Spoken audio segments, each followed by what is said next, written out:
नमस्कार शेतकरी मित्रांनो, तर आज आलो पूर या गावामध्ये बालाजी भाऊ वानखळे यांच्या हळदीच्या प्लॉटला भेट देण्याकरिता।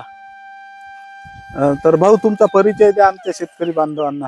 आमच्या एरियामध्ये जवळपास 75% सड लागली आहे आणि हा प्लॉट आपला सर्व सरच्याच याच्याखाली आहे, मार्गदर्शनाखाली आहे। सरचं सर्व नियोजन आहे। हे बघा असा माल आहे। सर आज आपल्या शेतात आलती जवळपास 1.5-2 किलो ची असं वाटायला फणी म्हणून। आता बालाजी भाऊ, तुमच्या भागात आता हळदीचा शेवटचा टप्पा आला। हो जमीन काळीची आहे। हो या भागात मी जवळपास आतापर्यंत 7-8 प्लॉट पाहिले।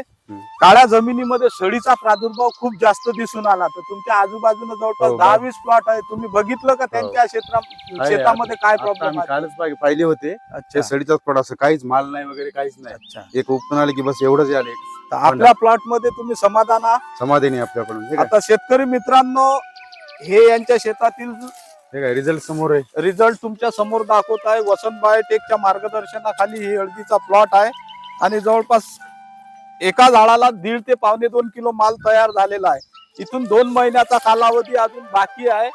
तर जवळपास यांना 3-3.5 किलो पर्यंत माल एका झाडाला निघल, म्हणजे जवळपास 25 ते 30 क्विंटल पर्यंत यांचं उत्पादन येण्याची क्षमता आहे। कारण वातावरणानुसार बऱ्याच हळदीमध्ये सड लागलेली आहे, परंतु यांच्या हळदीला सड ही कुठंच लागलेली नाही आहे। कारण यांचं पाण्याचं नियोजन एकदम व्यवस्थित झालेलं आहे आणि इतर खताच्या मात्रा, रासायनिक खताच्या मात्रा, वॉटर सोल्युबल खताचे डोस सर्व योग्य प्रकारे दिल्यामुळे आज तुमच्या समोर हा प्लॉट आहे। वसंत बायोटेकच्या मार्गदर्शनाखाली। धन्यवाद शेतकरी बंधू।